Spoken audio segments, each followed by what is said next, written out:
नमस्कार दोस्तों, आप सभी का स्वागत है।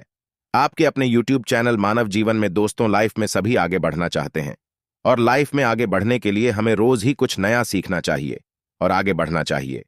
तो चलिए आज की प्रस्तुति शुरू करते हैं। श्री शिवाय नमस्तुभयम। दोस्तों, आप सभी लोग जानते हैं कि 6 सितंबर 2024 के दिन यहां पर भाद्रपद महीने का शुक्रवार हरतालिका तीज व्रत पड़ रही है। दोस्तों, यह जो शुक्रवार है भाद्रपद महीने में पड़ने वाला सबसे बड़ा हरतालिका तीज व्रत है, क्योंकि यह भाद्रपद महीने में पड़ रहा है, जिसका बहुत ही बड़ा और विशेष महत्व होता है और ऐसा दिन पूरे साल में सिर्फ एक ही बार आता है। और दोस्तों, आप सभी लोग जानते हो कि 6 सितंबर 2024 भाद्रपद महीने शुक्रवार हरतालिका तीज व्रत का अगर सबसे बड़ा कोई उपाय है तो वह 7 हरी चूड़ियां वाला उपाय है। तो दोस्तों, इस भाद्रपद माह के पहले शुक्रवार हरतालिका तीज के दिन आप लोगों को इस 7 हरी चूड़ियां वाला उपाय को जरूर करना है। बहुत सारे लोग होंगे जिन लोगों ने इस उपाय को ना किया हो, मतलब पूरा साल निकल गया और उन्होंने किसी भी दिन इस 7 हरी चूड़ियां वाला उपाय को ना किया हो। पर दोस्तों, आपके पास एक आखिरी मौका बचा हुआ है, जो कि भाद्रपद महीने शुक्रवार हरतालिका तीज व्रत के दिन। तो इस दिन आप लोगों को इस वाले उपाय को जरूर कर लेना है। भले ही आपने पूरे साल भर अभी तक इस उपाय को न किया हो, पर अगर आपने इस भाद्रपद महीने के शुक्रवार हरतालिका तीज के दिन अगर इस वाले उपाय को कर लिया, तो आपको इस उपाय को करने का वह फल मिलेगा जिसकी आपने कभी कल्पना भी नहीं करी होगी। इसीलिए आप लोग इस वाले उपाय को एक बार जरूर कर लेना, ताकि आप लोगों के हाथ से यह मौका ना जा सके और आपको इस उपाय को करने का फल मिल सके। दोस्तों, यह उपाय पंडित जी ने अपनी अभी की ही शिव महापुराण की कथा में बताया है, जिस उपाय को आज हम आपको बहुत अच्छे से समझाने वाले हैं। इस वीडियो को देखने के बाद इस उपाय को समझने के लिए आपको कोई और वीडियो को देखने की जरूरत नहीं पड़ेगी। तो चलिए दोस्तों, उपाय को शुरू करते हैं। देखिए, यह भाद्रपद महीने के शुक्रवार हरतालिका तीज के दिन यह इतना खास होता है, इतना महत्वपूर्ण होता है। देखा है कभी कभी बड़े बड़े पूजा पाठ अनुष्ठान से जो मनोकामना पूर्ण नहीं होते, वह भाद्रपद महीने के दिन एक छोटे से उपाय करने से ही आपकी मनोकामना पूर्ण हो जाती है। और बहुत सारे लोगों ने इस उपाय को किया भी है और उनको इस उपाय को करने का फल भी जरूर मिला है। अगर आप लोग भी इस उपाय को करना चाहते हैं तो आप इस उपाय को पहले अच्छे से समझ लेना, सुन लेना, उसके बाद करना। आपको इस उपाय का फल जरूर मिलेगा और इस उपाय को कर लेने से आपके घर में चाहे किसी भी प्रकार की दुख और समस्या क्यों ना चल रही हो, आपको उसका कारण भी नहीं पता है कि भाई यह समस्या किस कारण से चल रही है। उसका कुछ भी कारण हो सकता है, जैसे कि दोष हो सकता है या किसी भी तरह का मंगल दोष भी हो सकता है। तो इस दिन आप लोगों को 7 हरी चूड़ियां वाला उपाय कर लेना है। ये एक ऐसा उपाय है जिस उपाय को अगर किसी विशेष दिन पर किया जाए तो भाई उस विशेष दिन का जो है वह तो हमें मिलता ही मिलता है, पर हमने उस दिन पर इस उपाय को किया है तो हमें उससे भी बड़ा फल मिलता है और फल बहुत जल्दी मिलता है, क्योंकि आप इस उपाय को बहुत ही बड़े और विशेष दिन पर कर रहे हो। तो चलिए अब उपाय के बारे में बात करते हैं, लेकिन उससे पहले आप लोगों को यह जानना आवश्यक है कि आखिर यह उपाय किस समय करना है, किसको करना है और कैसे करना है। तो चलिए हम आगे आपको वीडियो में एक एक करके बता देते हैं। लेकिन उससे पहले अगर आप लोग हमारे चैनल पर नए हैं तो हमारे चैनल को सब्सक्राइब कर लेना और इस वीडियो को लाइक करके कमेंट बॉक्स में श्री शिवाय नमस्तुभ्यम ओम नमः शिवाय जरूर टाइप कर देना। तो दोस्तों, इस 7 हरी चूड़ियां वाला उपाय को हमें इस शुक्रवार हरतालिका तीज के दिन कैसे करना है, किसको करना है, किस समय करना है और कहां पर करना है, ये सारे सवालों के जवाब आपको इस वीडियो में मिल जाएंगे। और जो ये वीडियो देखेगा भाई, उसको 7 हरी चूड़ियां वाला उपाय जरूर करना चाहिए, क्योंकि इस दिन हरी चूड़ियां का भी बहुत ही बड़ा और विशेष महत्व होता है। और जब बात आ जाए 7 हरी चूड़ियां की, तो यह सोने पे सुहागा वाली बात हो जाती है और यह एक बहुत ही बड़ा उपाय हो जाता है इस भाद्रपद शुक्रवार हरतालिका तीज का। तो अब दोस्तों, इस 7 हरी चूड़ियां वाला उपाय को आखिर करना किसको है, सबसे पहले हम लोग वह बात जान लेते हैं। तो देखो, घर की जो बड़ी माताएं बहनें होती हैं, उन माताओं बहनों में से कोई भी एक बड़ी माता बहन इस वाले उपाय को कर सकती है। और दोस्तों, अगर आप चाहे तो अपने घर में से सभी सदस्यों को भी इस उपाय को करवा सकते हैं। अगर किसी व्यक्ति की खुद की कोई मनोकामना है, खुद की कोई दुख और परेशानी है जो कि वह अपने लिए ही करना चाहता है, इस वाले उपाय को तो वह खुद अपने लिए भी कर सकता है। बाकी अगर कोई घर में से ऐसा है जो कि अपने पूरे घर परिवार की सुख और शांति के लिए यह वाला उपाय करना चाहता है, तो भाई वह भी कर सकता है। उसमें भी कोई दिक्कत वाली बात नहीं है। कहने का मतलब यह है कि इस उपाय को हर एक सदस्य भी कर सकता है और पूरे घर परिवार के सदस्य के लिए घर की बड़ी माताओं बहनों में से कोई एक माता बहन भी कर सकती है।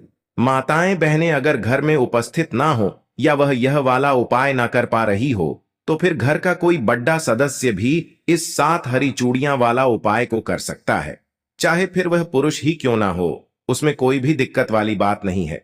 7 हरी चूड़ियां वाला उपाय को, आखिर इस उपाय को हमें किस समय करना है? सुबह के समय करना है कि शाम के समय करना है? तो देखो, इस वाले उपाय को आप लोग सुबह के समय भी कर सकते हो और शाम के समय प्रदोष काल में भी कर सकते हो। अब अगर आप पूछो कि भाई सबसे उत्तम समय कौन सा रहेगा इस 7 हरी चूड़ियां वाला उपाय को करने का, तो हम आपसे बस यही कहेंगे कि इस उपाय को आप सुबह के समय करेंगे तो ज्यादा बेहतर होगा। बाकी अगर प्रदोष काल शाम के समय भी करेंगे तो भी अच्छा होगा, उसमें कोई भी दिक्कत वाली बात नहीं है।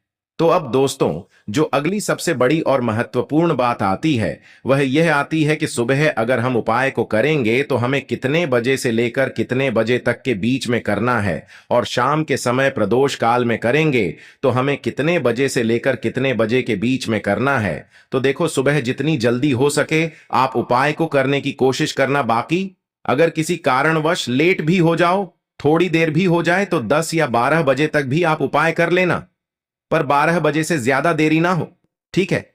इस बात का ध्यान रखना। उसके बाद में दोस्तों, अगर शाम के समय प्रदोष काल की बात करें, प्रदोष काल का जो समय है होता है वह शाम के 6 बजे से शुरू हो जाता है।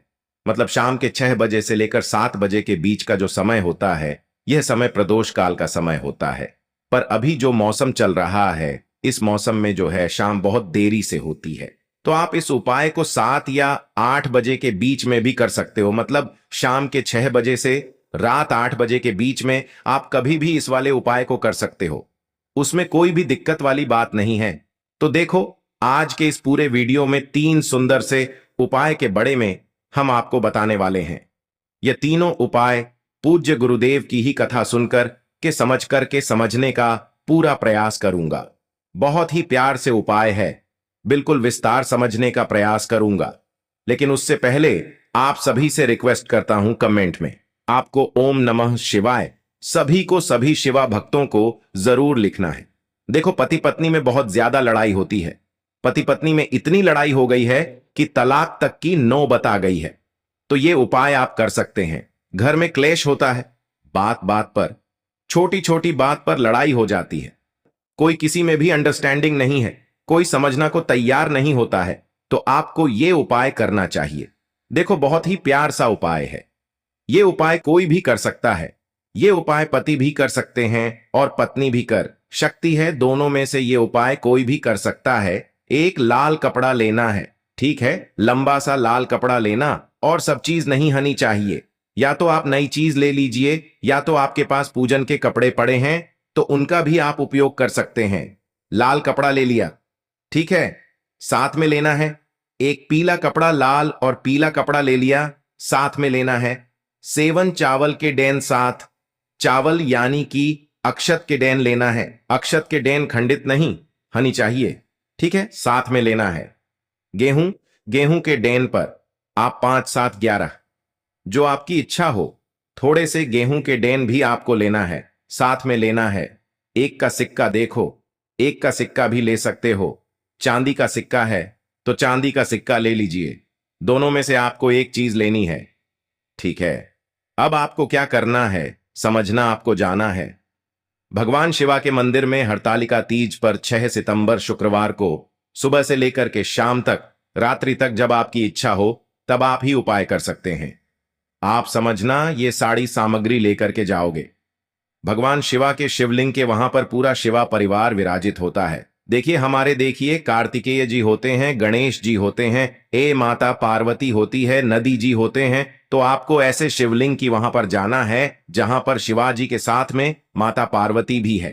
तो देखो करना क्या है, एक लाल कपड़ा जो लेकर क्या है वो आपको माता पार्वती को उदा देना है, ठीक है। और जो पीला कपड़ा लेकर क्या है वो भगवान शिवा को उदा देना है। और उसके बाद इन दोनों का गठबंधन करना है, दोनों को आपको गांठ लगा, लेकिन गांठ लगाओगे ना तो उसे गांठ के अंदर आपको ये 7 चावल के डेन, 5 गेहूं के डेन, 1 का सिक्का ये आपको रखना है और गार्डन बंद देनी है, ठीक है।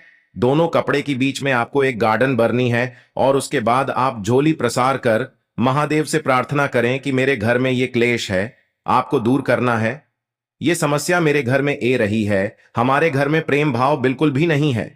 आपकी कृपा से माता पार्वती और भगवान शिवा, आप दोनों की कृपा से हमारे घर में सुख शांति आए, ऐसी आपको प्रार्थना करनी है। ग्राहक लिस्ट दूर हो जाए, ऐसी आपको कामना करनी है। और उसके बाद यह जो आपने लाल कपड़ा, पीला कपड़ा और गठबंधन करना, यह गठबंधन आपको दोनों कपड़े और गठबंधन जो कर है वो आपको पूरा आपको घर पर लेकर क्या जाना है और घर में आपको ये रख देना है। आपके घर में अगर पति पत्नी में लड़ाई होती है तो आपकी उपाय कर सकते हैं, किसी भी लड़ाई होगी सब दूर हो जाएगी। बहुत ही प्यार सा उपाय है, तो देखो ये उपाय भी आप कर सकते हैं। ये हो गया पहले उपाय। अब हम बात करते हैं दूसरों पर अखंड सौभाग्य की प्रताप के लिए। देखिए बहुत ही प्यार सा उपाय है। यदि आपके मां में अगर किसी भी प्रकार का डर राहत ना, विशेषकर महिलाएं ही उपाय करेगी, किन्हीं जिनके मां में बहुत ज्यादा डर राहत है अखंड सौभाग्य की प्रताप के लिए। देखो अगर आपके पति किसी मुसीबत में भी पड़ने वाले होंगे ना तो वो मुसीबत पहले से ही दूर हो जाएगी। किसी भी प्रकार का रोग उन्हें हो गया है या आप चाहते हैं कि उनके जीवन में किसी भी प्रकार का रोग ना हो तो आपको यू पैक करना चाहिए। देखो करना क्या है, समझना है 7 सेवन हरी चूड़ियां, ठीक है। साथ में लेना है मूली का धागा, दीपक। बस ये तीनों सामग्री लेकर के आपको जाना है बेलपत्र के पेड़ के वहां पर 18 सितंबर को सुबह से लेकर के रात्रि तक, जब आपकी इच्छा हो तब आपकी उपाय कर सकते हैं। सबसे पहले जड़ में ये गोल बाटी का जो दीपक है जिसके अंदर घी भारत हुआ है, इस दीपक को आपको प्रेरित करना है। उसके बाद जो बेलपत्र का पेड़ है, पेड़ की जो टहनी है वहां पर आपको आई है जो हरी चूड़ियां, जो लेकर 7 हरी चूड़ियां लेकर क्या नहीं है, और 7 हरी चूड़ियों को आपको जो मौलिक धागा है ना मूली के धागे से आपको बंध देनी है। और आपकी जो भी विशेष कामना है अखंड सौभाग्य के लिए, आपके पति को कभी भी बीमारी ना हो, इस प्रकार से आपको कामना करते हुए ये 7 चूड़ियां आपको बंद देनी है।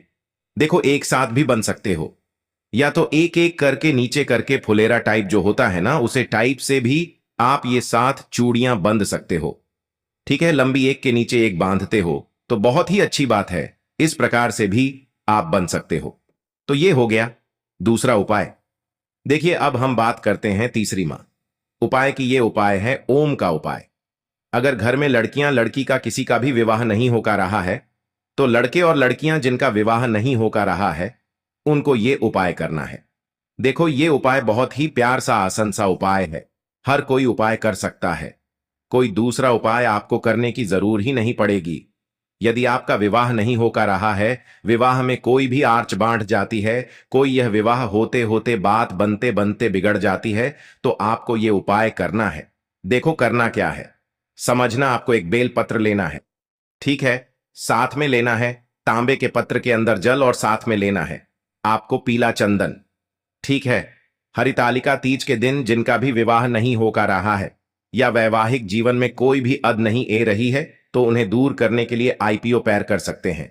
देखो यह तीनों सामग्री लेकर के आपको भगवान शिवा के मंदिर में जाना है। आप चंदन, कौन सा लोग पीला चंदन लोग, ठीक है। अब आपको क्या करना है, पीला। अब आपको क्या करना है, तांबे के पत्र से 1 लोटा जल भगवान शिवा के शिवलिंग पर आपको अर्पित कर देना है, ठीक है। बेलपत्र है, बेलपत्र की जो चिकनी वाली साइड है उसमें आपको पीला चंदन से उसे ऊपर वाली पट्टी पर आपको ओम लिखना है। जब आप ओम लिखोगे तो मां ही, जब आप ओम लिखोगे उसके बाद ओम गौरी शंकराय नमः, ओम गौरी शंकराय नमः, तुम गौरी शंकराय नमः, इस मंत्र का 3 बार जब करना है और तीनों बार में आपकी जो भी विशेष कामना है वो बोल करके इस बेलपत्र को आपको भगवान शिवा के शिवलिंग पर आपको अर्पित कर देना है। चिकन वाला साइड नीचे होना चाहिए, ओम का साइड नीचे होना चाहिए। इस प्रकार से ये उपाय करना है। आपकी जो भी विशेष कामना है वो आपको वापस से बोलनी है।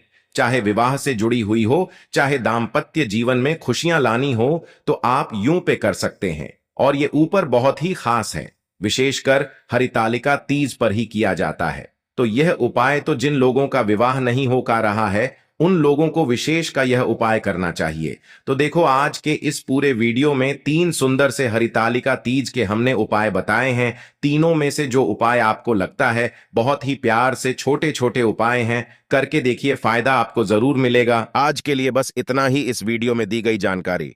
अगर आपको अच्छी लगी हो तो प्लीज हमारे चैनल मानव जीवन को सब्सक्राइब करें, लाइक करें, और हमारे वीडियो में अंत तक बने रहने के लिए धन्यवाद।